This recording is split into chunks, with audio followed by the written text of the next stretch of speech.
Hey, welcome back to the Bootcamp series. Thanks for tuning in for part 4.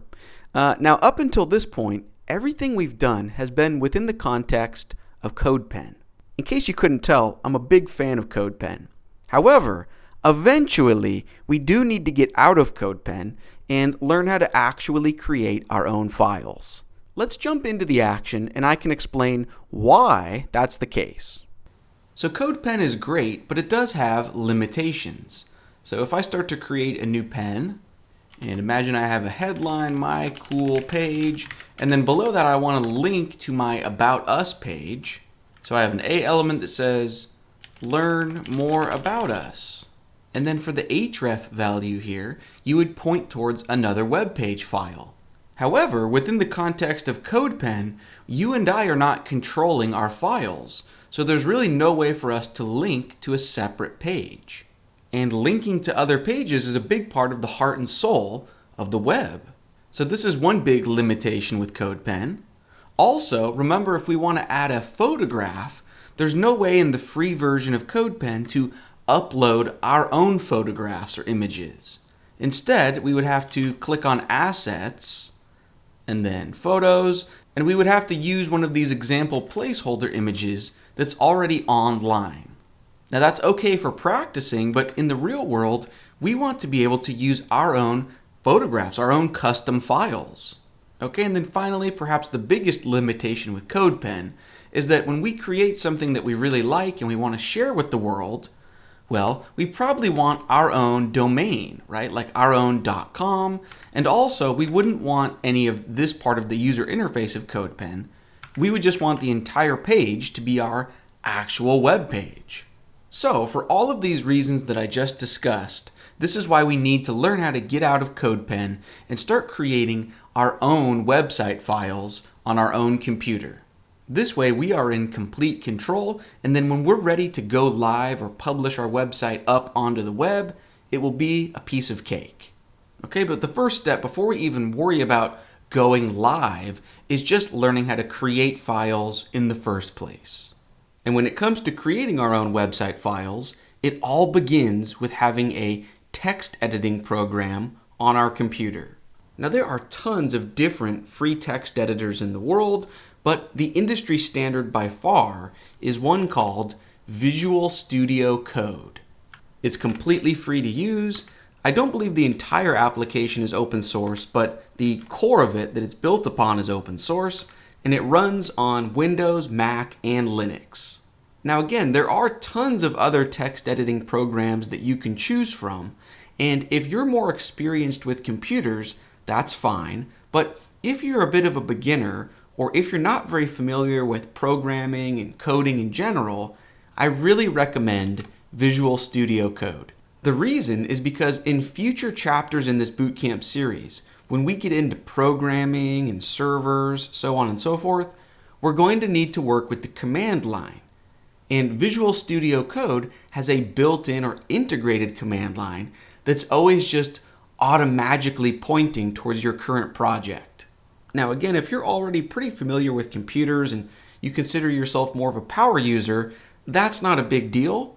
However, in general, for most of us, I strongly recommend making Visual Studio Code your text editor.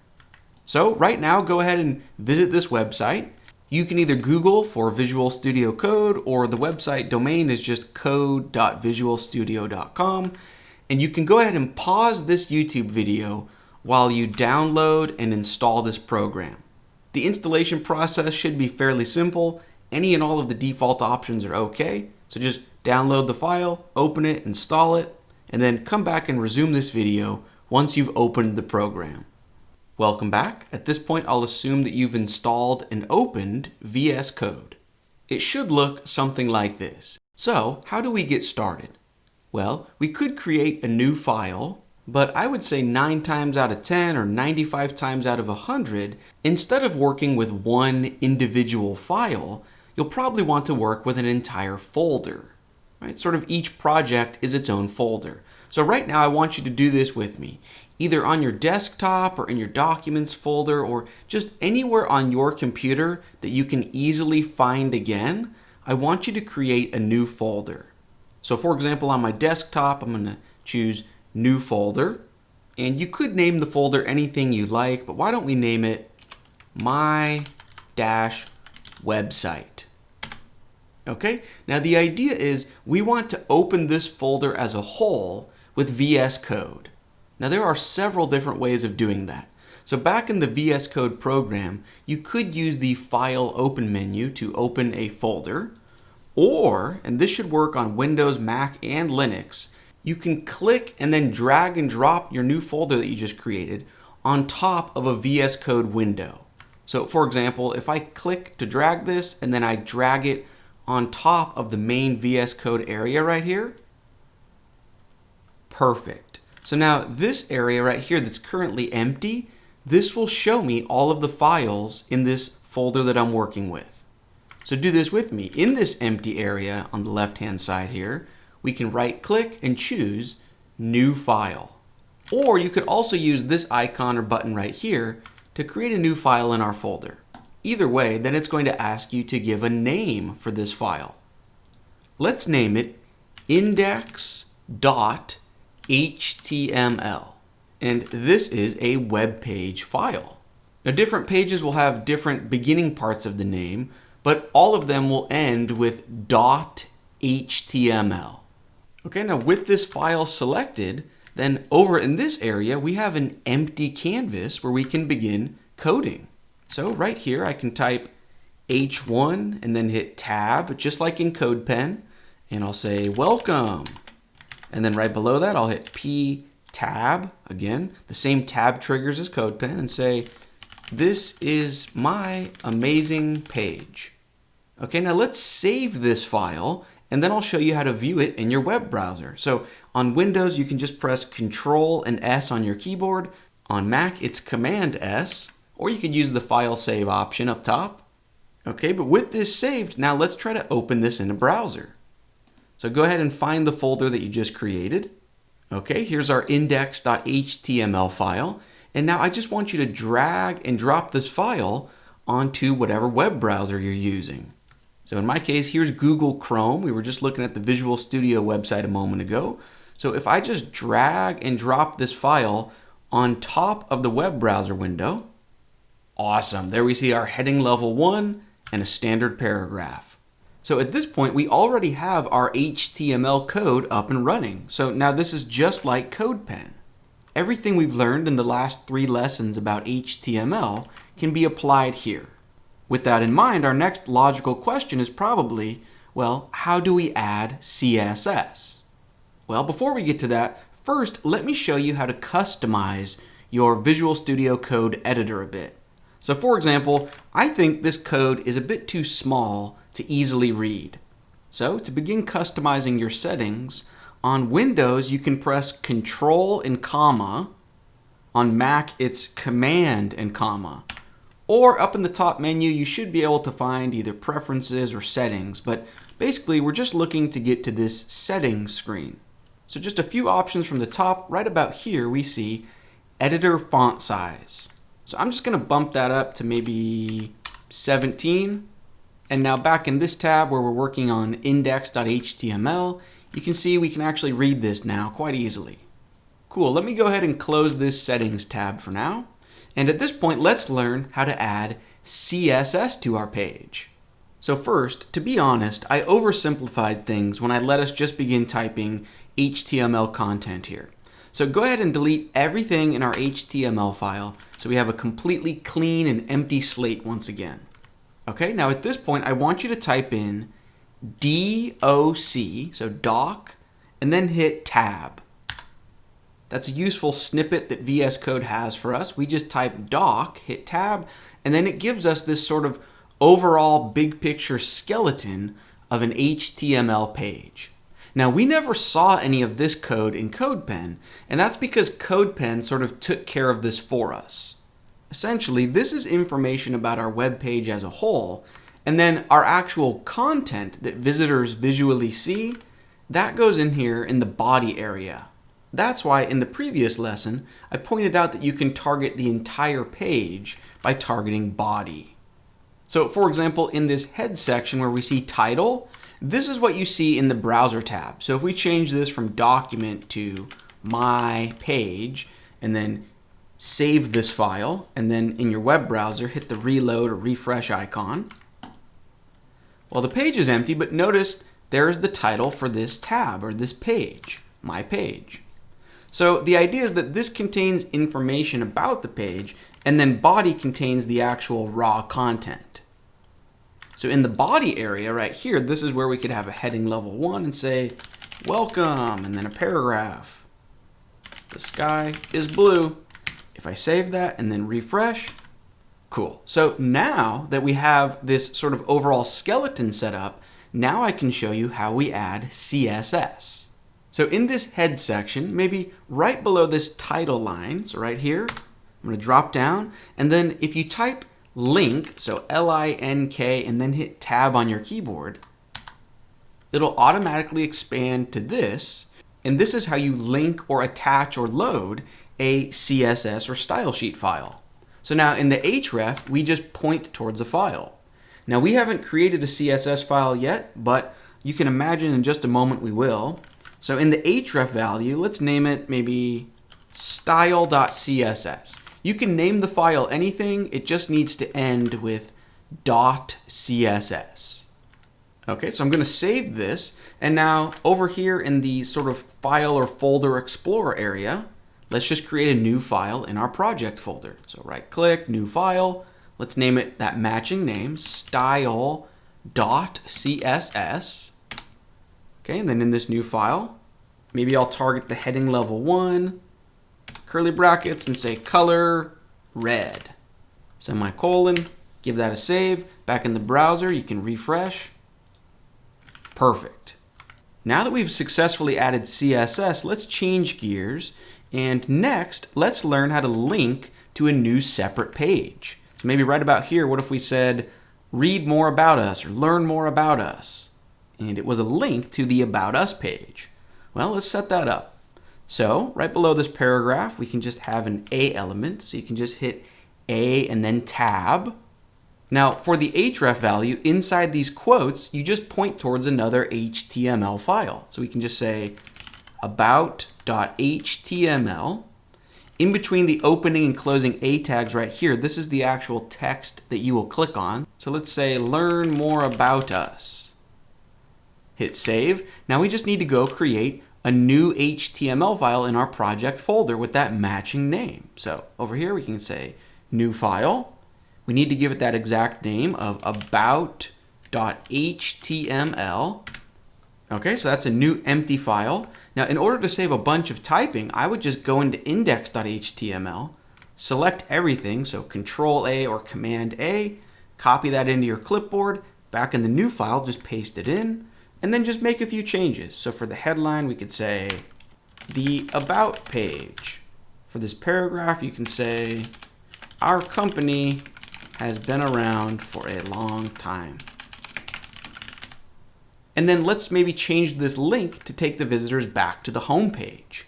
So just change the href value to be index.html, and then change the text you click on to say back to home page. Let's give that a save. Back in the browser, if you reload your home page, we see that link. If I click on it, awesome, it takes me to the new page, and then I should be able to click this to go back to the home page. Perfect. Okay, so that's how you link to pages within your own project or your own domain, but how would you link to another completely separate website? So for example, what if I wanted to have a link down here to my YouTube page, right, which lives on a completely different domain or .com? Well, if I go to that totally different website that I want to link to and just select the entire URL, copy that into my clipboard back in VS Code, maybe on my home page down here, I'll have a new paragraph with a link that says my YouTube page. And then for the href value, if you just paste in your clipboard, because it starts with HTTPS or HTTP, right, and then :// your web browser knows that that should look out on a different website. Whereas if you don't have that, your web browser is going to try to look locally or within the current domain that you're already on. Okay, so if I save that and then refresh my home page, I should be able to click on my YouTube page. Yep, and it works perfectly. Now, sometimes you might want to open the link in a new tab so it doesn't actually navigate away from your page. Now, doing this is actually a little bit controversial from an accessibility perspective. There are people who say that you shouldn't assume that someone wants to open a page in a new tab, but it's sort of an industry standard, so I do want to show you how to do it. Essentially, on that link, you can just say, so right after the opening tag or right after the href, essentially you just give it a new attribute of target. So you say target equals quotes, and then let's say underscore blank.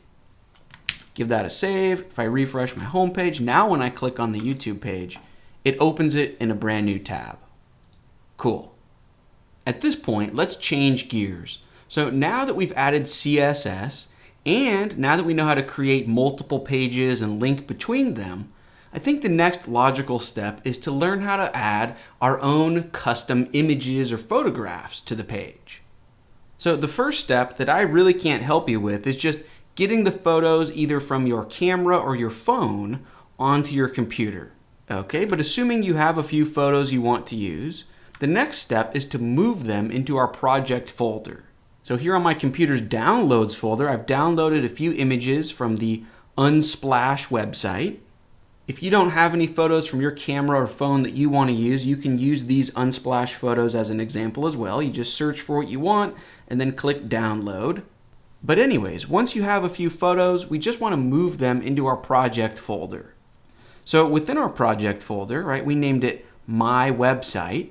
You could just move the images directly in here, but to stay organized, you could create a subfolder and name it Images, or you could name it anything. That's just a name that makes sense. Now inside that Images folder, I'm going to drag and drop, right, or just move the files over. Okay, now check this out. Back in VS Code on my home page, what if at the bottom of my page, so after all of my other content, before the closing body tag, what if I wanted to add a photo down here? Well, you would just say IMG and then hit tab. That automatically expands into this code. And now in the src or source attribute, inside these quotes, you just point towards one of your image files. So we can look inside the images folder if you created a subfolder to stay organized. So the folder name and then slash, and then it would just be the file name. So maybe I want to use my red-panda file. So just the file name most likely ends in JPEG. Let's give it an alt value of a red panda.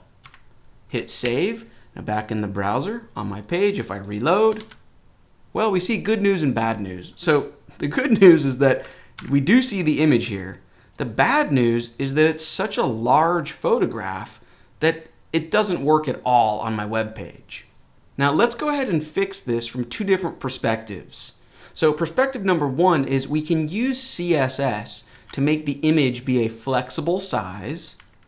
But then even once we do that, so perspective number two, we do want to make sure that we resize the image so that we're not needlessly sending a large photograph to the visitors of our website. What I'm getting at is modern cameras and phones, they take photographs that are maybe 5 or 6 or 7,000 pixels wide. Whereas our web page is probably only ever going to need to display the photo at maybe a maximum of 1900 pixels wide. So we don't want to send over huge files that not only are going to take a long time to appear, but we're also needlessly wasting the data plan of our visitors. Okay, but let's take things one step at a time. Before we worry about actually resizing the photographs so they're a smaller file size, let's first just learn how to display them in a flexible manner with CSS. So back in our text editor, let's jump into our style.css file. And usually what I do is just target the image. So IMG, that will select any and all images, curly brackets, and then I just say width, colon, 100%, semicolon. Hit save. Now if I reload, cool. So that's going to resize the image to take up 100% of the available width. This is a very flexible solution because you can see right now it's taking up 100% of the page. However, if I had a 400 pixel wide div and the image lived in that div, well, it would automatically resize to take up only 100% of that available space. So in our previous lesson, when we learned a little bit about Flexbox and especially CSS Grid, and you might have multiple divs where each div is a column or an item, you could just place an image in one of those divs, and if you give it a width of 100%, it's automatically going to squish down to fit that container or column. Now obviously you could also give your image a very specific width of 350 px. And that works, it's just that in a world with so many different device sizes, right? Tiny phones, big phones, tablets, laptops, desktops, I find that this approach doesn't usually work. So I'm a much bigger fan of the 100% approach. So for example, with that in mind, let me show you how I would set up maybe a 3-column grid of photographs, right? So what if I wanted all 3 of my photos to sit side by side? Well, first, let me show you the simple but not perfectly aligned way. Then after that, I'll show you the perfectly aligned grid way of doing things. So the super simplified way, if we go into our index.html, would just be to add my other 2 images. So img, this one is living in the images folder, and it's named dog.jpg, a corgi dog. Another image lives in that folder, it's named cat.jpg. Okay, if I save that, now obviously they're just going to sit one on top of each other because they're taking up 100% of the width. However, the simple way, although the alignment's not going to be perfect, is you could just say each one should have a width of 30%. And it's that simple. Because an image is an inline element instead of a block level element, we don't need to do anything fancy or advanced in order to get them to sit side by side. However, the alignment and spacing using this approach is not perfect. So the little gap in between each of the photos, that is going to be the same size as a space in between 2 words. And that's not a very precise unit of measurement. Also, because we have no way of knowing that exact space between the photos, we can't just give each photo a width of 33.33% to take up the full width. Notice that causes the 3rd image to drop down to a new line because we're taking up more than 100% of the available space, right? Because we couldn't take into account the little random gap in between the photos. So that's the simple approach, and in some cases this simple approach can work just fine, right? You could set the width back to maybe 31%, and that will safely be less than the total 100%, and it works great. However, let me show you what I would do in situations where you want pixel perfect alignment and pixel perfect sizing. So here's what I would do. I would set their width back to 100%, and then in the HTML, I would wrap them. So I'm just going to cut all 3 of them into my clipboard because I want them back in just a moment. But I would wrap them in an overall div, so div tab, and I'll give this div a class of photos. Then inside the div, I'll paste back in my clipboard. Let me save that. Okay, now in my style sheet, I'll target that div that has a class of photos. So dot photos, I would say display grid, I would say grid template dash columns, 1fr, 1fr, 1fr, semicolon, and then if I want a little bit of spacing in between them, I would just say grid column gap 20px. Go ahead and save that. Back in the browser, refresh, perfect. So now they're taking up absolutely 100% of the available space with a pixel perfect 20 pixel gap in between. And I will point out that you likely would not want to target every image globally on your page with this type of selector. Instead, you'd probably want to say dot photos space image. Right, so if I save and refresh, it works just the same, only now, if you did have images somewhere else on your page and you didn't want them to be flexible like this, well, you could have the best of both worlds. Okay, and I do want to point out that you don't need to have the images be the direct children of the Flexbox or Grid parent element. So instead, if you think back to our previous lesson, where we had the 9 cool features where each one was sort of a column and each one was a div, you could absolutely use that exact same setup and have an image live inside one of those divs. And as long as you're telling those images to have a width of 100%, they will automatically squish down and be flexible to fit within their nearest container or their nearest parent. Cool. At this point, now that we've displayed our images in a flexible fashion, now let's actually worry about the file size of our images. Because we want them to load quickly for our visitors, and we don't want to needlessly waste the data plan or bandwidth of our visitors. So for example, we don't need to send a visitor a photo of a cat that's over 6,000 pixels wide if we know that we're only going to display it about this size. Because the smaller the image, the smaller the file size, meaning the faster it will load. Now, in order to actually resize your image files, you will need a piece of software. If you have Photoshop, that's great, although you definitely do not need Photoshop. There's a free program called GIMP that you could use to resize your image files. Or you don't need to download a program at all. For example, you could just visit this pixlr.com website and then try either their Pixlr X or Pixlr E. I won't walk through it step by step, but if you want to do a little bit of homework, you can definitely use these to resize an image file. And then the final option that I'll mention is something called Figma. Figma is my recommendation for resizing your images, not because it's necessarily the best tool for the job, but because we're going to want to use Figma anyways later on when we learn a little bit about vector illustration.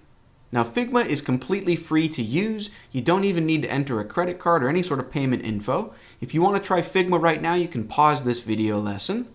Okay, and then once you actually have your Figma account, you can resume the video. But here I am in a brand new empty Figma document, and I can just use this tool to create a frame.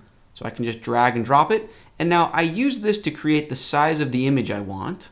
So if you just create any size whatsoever, then you can click on it, and then over here you can control the width and height with numbers instead of having to click and drag. So maybe I'll set the width to 800 pixels, and I'll set the height to 500.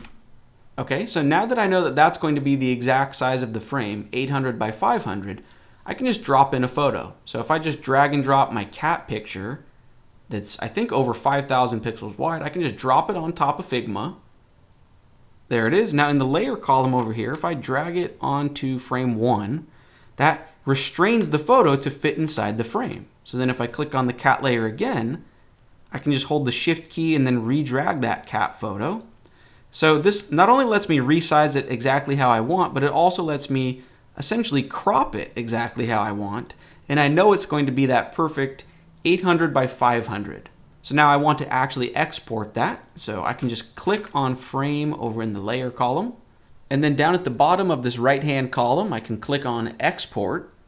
I want to export it as a JPEG. Okay, and then just click export frame. It's going to try to save the file. I'll name it cat-small. It's going to save that into my downloads folder. Here it is. Now this new file is 400 kilobytes instead of the original cat file that was 2.5 megabytes. So I'm just going to drag that into my images folder, and then back in VS Code, instead of cat.jpg, I'll just use the new file, cat-small.jpg. And now if I reload my web page, well, 800 pixels is more than enough for this image to look sharp when we're displaying it at this size. Now you can see the image is a bit shorter than the others, so you would want to go in and crop your other images to use that exact same aspect ratio. So I just randomly chose 800 by 500, but you get the idea. If you want them to match, you will want to crop them all the same. Finally, if you want to learn even more about serving up perfectly optimized files for different device sizes, you'll want to do a bit of independent research on a topic called responsive images. And actually, it's not just the physical size of the device screen, it's also its pixel density ratio. Right? Because you could have two phones that are the same size physically, but one screen crams way more pixels into it. Meaning, in order for your images to look perfectly razor sharp, you would need to send over a slightly larger image. Now, getting into pixel density ratios and device sizes and responsive images is a tangent that I want you to research on your own if you're interested.